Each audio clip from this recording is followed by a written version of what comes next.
Double bind. Double bind. Double bind. Double bind. Double bind.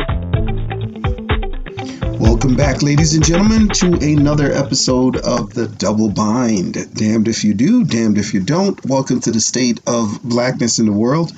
I am your host, Springle, and of course, we have in-house and in studio with us my co-host, Boogs, guest co-host, Twaz, and Khuru, the Don. And I'm not even going to hesitate. We will jump right into it. I'm going to have Boogs take over from here. Yeah, so if you remember last year, we talked about the Flint, Michigan water crisis with lead being in the water in Flint in 2014. So to bring that full circle, the former governor and his staff, so the former administration, have been officially indicted with charges. So that would be the governor, Rick Snyder, the health director, among others, have officially been charged in connection with the water crisis. What do we got? 7 years now for this to actually officially take place. I did read up on the details, and I'm actually a little pissed because the charges, if convicted, I think they get they're fined, either him and his cabinet of people, or his collusionists, as I call them. They would be charged fined $1,000 each, and possibly a year in jail. I think that shit should be like 10 years in jail, and that fine should be somewhere like around $30,000. And the reason I want it to be harsh, I'm sorry, good. No, I was just going to say, I guess the criminal charges would warrant jail time. I mean, I guess there would be some type of penalty compensation. Is that where the $1,000 is coming from? Not even compensation, is just a fine, which to me, that's not enough. You know what I mean? That is definitely not enough. How many people died? I had my numbers written down somewhere. I'm really bad at keeping my records, but several people died. And of course, several people got sick because of the water situation. So in my head, it's almost akin to murder. Like you're quite aware of the effect of unclean water in the system, the city system, and yet you don't do anything about it, and all you get is like a slap on the wrist. I don't understand that at all. I really don't understand that at all. To me, that's not harsh enough. That's not harsh enough. Let me, while we talk, I'm just going to pull up the exact fine details. If they're convicted, what happens. But yeah, for me, that's not enough. Yeah, it just brings back the whole notion of accountability. Like, does that warrant the lives that were lost, as you mentioned, the children that have been sick, parents, grandchildren, grandparents? Like, I think over 14,000 children in Flint were exposed to lead. And he only declared a state of emergency in January 2016. That's 2 years after the crisis started. But it took them 2 years to announce their own investigation. So there's neglect. It's neglect right there. Is it neglect, or is it a cover up? It sounds a little to me like a cover up. When you push back investigation and take people off the investigation, you're covering it up. You're hiding something. I want to know who he is in cahoots with and who else is to blame. Both, because I'm sure, there's a lot more people involved. It's not just him. So in some ways, it is a cover-up to protect other folks. There's about 6 other people also being indicted as well. So it says Snyder was charged with 2 counts of willful neglect of duty, which are misdemeanor charges that can each be punished by up to a year in prison and a $1,000 fine. That's not enough. That is not enough. And he actually pled not guilty. Yeah, I saw that. Yeah, how do you plead not guilty and you? His lawyer is trying to dismiss the charges. Oh my God. In some ways, I don't have words, to be honest with you. Well, who else was in charge? What do you mean not guilty? And how are you going to dismiss the charges? Like, someone needs to be held. Some people need to be held accountable, because it's not just him. It isn't just him. And I was a little upset. 8 people also indicted. Now they're actually going to get the more harsher sentences, roughly around 5-year felony and a $10,000 fine. So some of them anywhere from 5 to 20 years felony. Well, I mean, this is just it's a pretty simple one. The fact of the matter is, when it's people of color, our health and our well-being is not of their concern. The people of Flint, Michigan, we look at their socioeconomic stance, they really can't affect anything. As far as they have no power or authority, so they don't care. And I think that's one of the few failings that I will give President Obama, because he could have had some pull. He didn't pander much when he drank that water. Like, I'll drink water from it. Bruh, stop. Just put some policy things in change, executive, or do whatever you have to do as president. But those are your people suffering, and you had the power to fix that immediately, and you didn't. And yeah, they're being indicted now, but the question is just an indictment. Are they actually going to serve any time? Probably not. No. Nope. It won't. Going back, I think it's because of the evidence that was presented. There's also obstruction of justice. And I think that is what allowed 8 more defendants to be included. You know, Jared Agan, Gerald Ambrose, he's the former Flint emergency manager. Richard Byrd, how do you pronounce Baird? Is it Byrd or Bard? Byrd. I'm sure this is just a strategy. I'm sure the severity of the charges is going to go up from here. These are like, the charges for these other 8 more defendants are higher than the governor, Right. Yeah. Right, because you want them to write out the governor, and it's going to, this is how they do it. They leverage it. Gotcha. These little prosecutors going to leverage it. So as they give up more information, it's going to they're going to probably turn on the governor. We'll see. It depends on who their target is. Who they're trying But to what's take out. interesting too, right, is some of those charges were previously dismissed, and the forthcoming charges, so the newer charges, are believed to stem from a newer investigation that was prompted by the now governor. I think her name's Governor Gretchen. By her administration, had put forth these charges from a new investigation. So had she not done that, would we even be having this conversation? Right. It's kind of like when someone kills someone, you don't want to go for the highest. You want to rack up a bunch of lesser charges and hope one sticks. They needed a fall guy, and the people around him are obviously the fall guys, much like with Trump. So they're going to take the brunt of it. But I'm sure there's a nice little payout on the back end when these people do get out. And that's the sad part. I mean, how many people in Flint generations from now are still going to be affected by this and having those kind of contaminants in their water? They're invisible.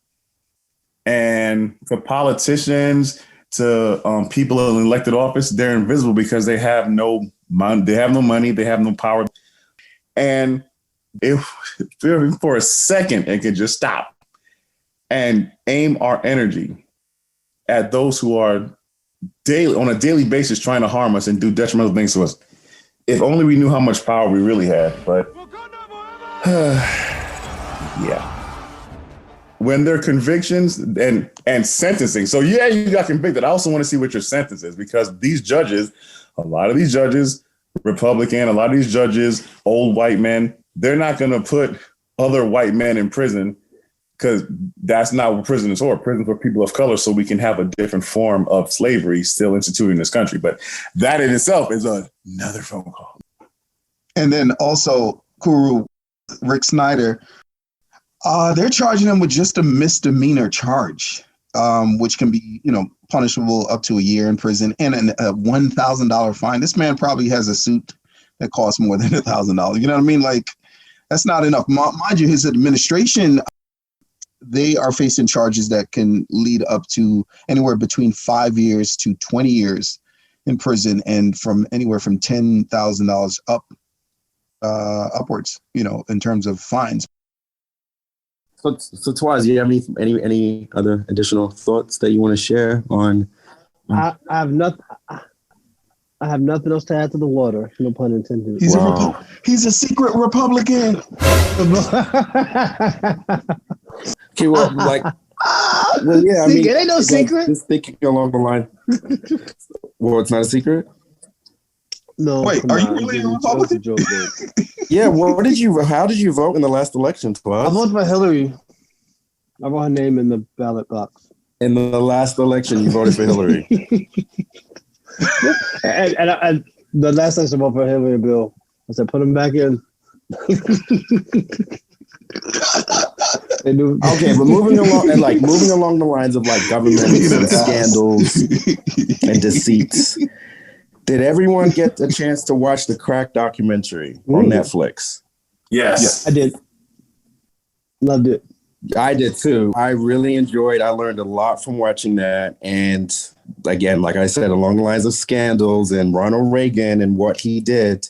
And there were a few things that really stuck out to me other than the obvious.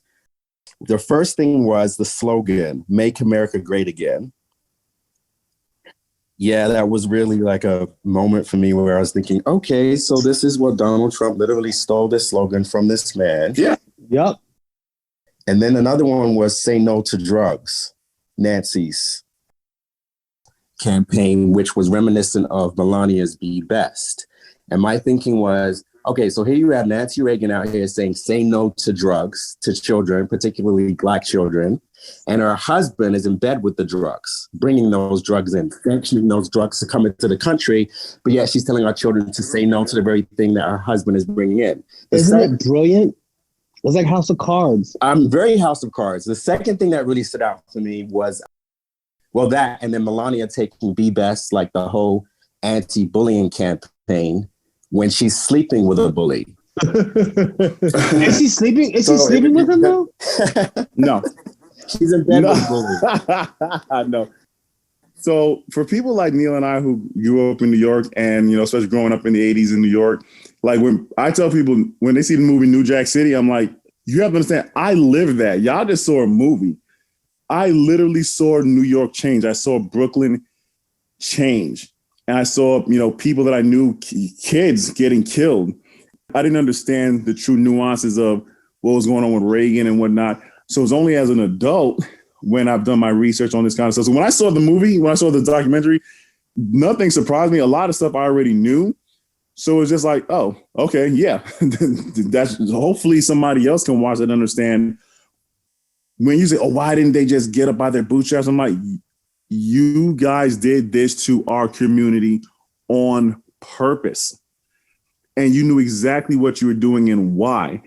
And you've affected the Black community and the Hispanic community for literally at least a good generation or two, but it's getting out there. The information is getting out there. They treated our situation with violence and jailing. But now when it's an opioid or condition now they're treating it with, it's a mental condition. We have to help these people with health care and whatnot. So they let you know everything is on racial lines. Now, the fact that drugs have found their way into we shouldn't say that. Drugs have always been in suburbia. They've always been in the hands of white people. Always.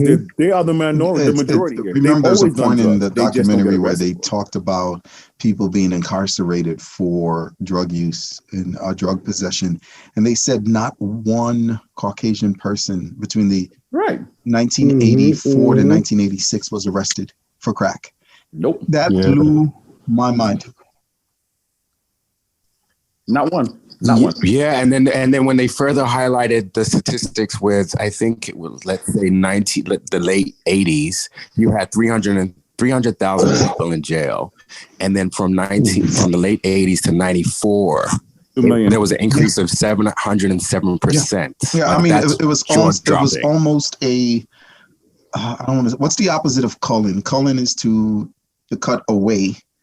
But what's the opposite? Kind of like when you gather, it was almost like a gathering of Black folks, Black men specifically, and removing them out of our communities.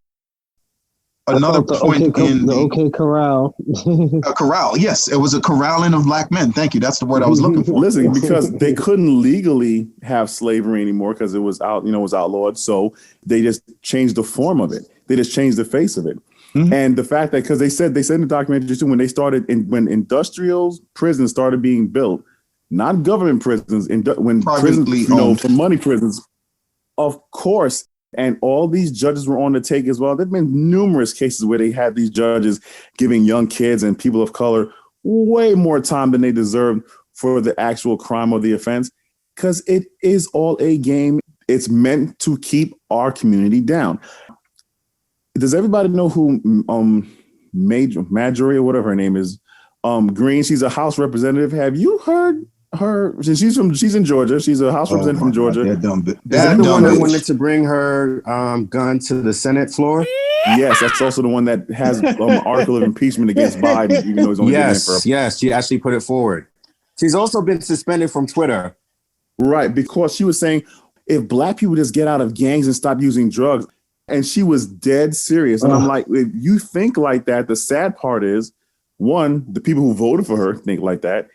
A large proportion of Caucasians think like that. They just think, well, if black people would just stop doing this, not realizing it's some of their people or them themselves doing things to our community directly that affects everything else down the line. But they don't care. They're making money off of it. We're just numbers to them. And it's a form of slavery. Prison is a form of slavery now. They just changed the game. A couple of years ago, I remember just being bored and I actually had a TV then. And trying to figure out something to watch. And I just, clicking through the channels, and I happened to come upon a reality show based around a family in Oregon who were running a cannabis company. Mm-hmm. And so, I'm just curious. I'm like, let me see what's going on, And after 20 minutes, I was so triggered, because even though it was slightly entertaining, hey, a cool family, whatever, I just kept thinking, it's legal now. It's the same product, but all of a sudden it's legal. And here we have a family not only making money off of being on the show, but making money off of running and operating this cannabis business. Whereas, our cousins and our friends and our family members who were essentially selling the same plant, just because the white supremacist system says that it's illegal, they're now spending their whole life in prison for the same plant. But here we're parading a family, a Caucasian family, and their struggles as they aspire to run a successful cannabis business. And all of a sudden it's glamorized or it's accepted. And it's just it's so triggering for me. After about 20, 30 minutes, I was like, no, I can't continue watching this. Because again, it's just like nothing moves unless it benefits those in this, that run the system. And that is incredibly infuriating. There was a woman on the crack epidemic documentary, an older black woman with long dreads. He stood out most for me. And one of the people who stood out most, but she stood out primarily because, and I hate to sound stereotypical, but I like how well spoken she was. To me, she wasn't inarticulate. She seemed very intelligent. She seemed as the antithesis to the typical inarticulate ghetto hood black baby mama kind of thing. Forgive me. I'm just giving what the world sees when they associate drugs with black people. And but just hearing her speak, and I'm just looking at her, I started to tear up, because I was like, she sounds like she was just, again, maybe a low income woman just struggling to kind of just get through life. And a lot of people turn to drugs to help them cope. And I'm like, nothing about her spirit seemed criminal. Nothing about her, not that anyone else felt that way either, but she just really, really stood out for me. And it's just, again, it reiterated in my mind. They just see us all as the same. And we're just something to feed the system, whether it's imprisonment or tickets or, being at the behest of police officers who are having to be in a bad mood, and we just have run into them. You know what I mean? It really moved me. Those same police officers that were in on it too, but they were getting the drugs. You remember the testimony from that cop? He was like, "Cops don't tell on cops." Right. And he was like, we sometimes talk about the issues that exist within black communities or inner city communities and the kind of challenges they face as if it's new. But again, everything has been deliberate, from not just where we live, but how we live. You know what I mean? And that should just, again, that documentary just really just triggered me. And it's just like, we seem almost powerless underneath the boot and heel of a white supremacist system. And it just, I can't even articulate right now. We are very strong people. And if you really think about it, imagine all the things that we have been through over the last 500 to 600 years. It's fun. Like, I don't know if you guys saw that video of that white woman who was crying her eyes out. Yes, I saw it. Because Joe Biden got sworn in as the president. I literally said, and this is the supposed superior race? I mean, I'm like, this ridiculous sea cow is on my damn phone, bawling her eyes out. Okay. Okay. Don't be insulting sea cows. They're also West Indian. They only live in the West Indies. I'm sorry. So, long story short, people like that, I don't think you can ever reach on their. They do not want to relinquish their power. And let's keep it real. Anybody in power, why would you want to relinquish your power? We have to do what we have to do for ourselves. We have to stop asking white people. Stop asking for respect. Demand it. Take it. Just to backtrack a little bit, and the woman who sacrificed, quote unquote, sacrificed her life for the name of Trump. What they don't say is she had a knife on her. This is when they got shot. The Capitol policeman shot her. They don't say that part's getting brushed over in the news. You know, that allegedly she had a knife on her person. So you're talking about now respectability politics. Respectability politics. Politics, I think, is what you're referring to now. So now it's more of like, okay, so they had this huge uprising against the Capitol. There were there was a woman who actually sacrificed her life. She was a sacrificial lamb in the name of Trump. No, thank you. And Trumpism, and she's willing to do that. And I'm sure there are millions and hundreds of others that are willing to do so. But now it's shifted, Biden's in, and now we're saying, well, not us, but the majority or some of us that get up on the television, on the news, and call for unity. And it's like, okay, so we're going to skip accountability and we're going to jump straight to unity. Like this is how we're going to keep doing. This is the vicious cycle we're going to keep going on. She's former military, so for me, that doesn't surprise me. But one of the things I noticed, I feel like it was executed. Yes, Twaz, me and my conspiracy theorist self. I do believe there was some collusion with the Capitol Police because there is conspiracies can't. Wait, guys. First of all, let's get the definition of conspiracy straight. Conspiracies can be true. Conspiracies can be carried out effectively and efficiently and proactively. Right. So all that to say that you're right, true, and they have been charged with conspiracy. So that's not, anything false. Okay. But what I was going to say is, if you really look at it also, the inauguration kind of knocked the whole Capitol insurgency down a bit from our, in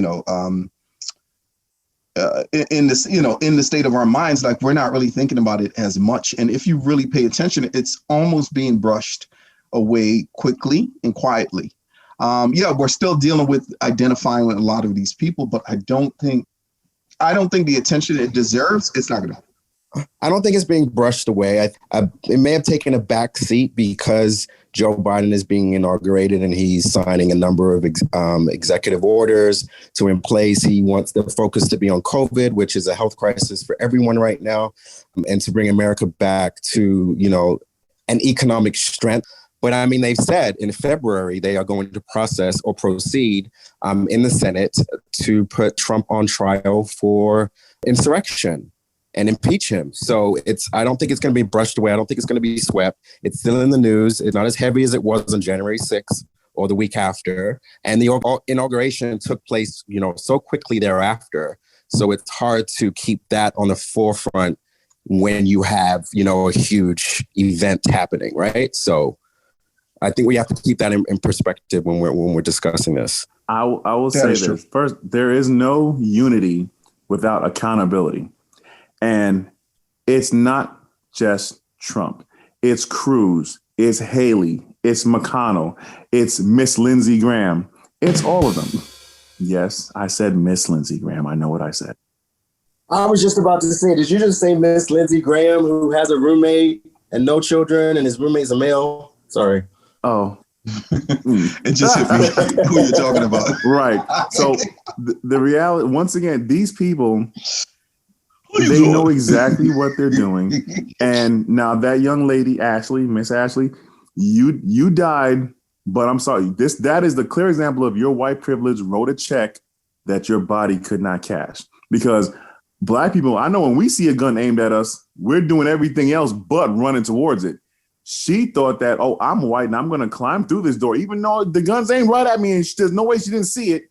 She thought she was going to survive it. You gave your life for somebody who still has not even said your name once.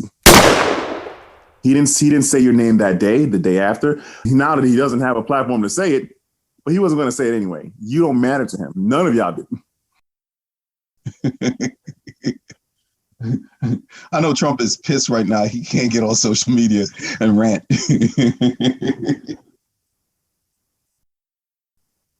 I was watching this clip on Fox News. I don't watch Fox News, but it came up on one of my social media feeds. The clip was of a news reporter showing a clip. She's showing a clip within her report of the attack on the Capitol. And she pauses and she says, "Look at the Democrats attacking the Capitol." And she said it with a straight face. And I was looking at it going, wow, these people really traffic in, as they coined, alternative facts. They coined that term and they really traffic in it. Like, to them, that's the truth. That's the Bible. There isn't another meaning for what they're saying. She really said, look at the Democrats attacking the Capitol. Okay, if you want to go back when we were younger, journalism was journalism. And we didn't have 24-hour news stations, but we had journalists who went out there and put out the friggin' truth. These are the facts. This is what this is. Now you have CNN and MSNBC and Fox News. Okay, wait. Hold on. I get what you're saying. I believe we're similar in age. But if you watch the Crack documentary, right? So journalists in the 80s were saying there are black women are having crack babies. That's what journalists were putting out then. So I don't want to necessarily put a hole in your argument, but that was integrity. That was journalism then. That was good journalism, right? They're putting out, an air quotes, facts, right? Black people who do cracks have crack babies. And these crack babies are going to be crack adults.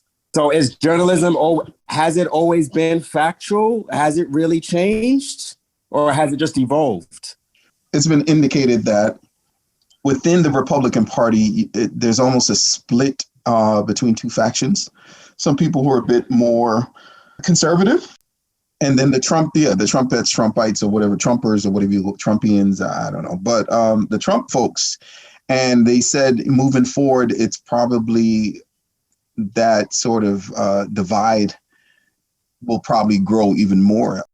Overall, just the situation alone with the insurgents, it just really showed a lot of people how extreme some people can be.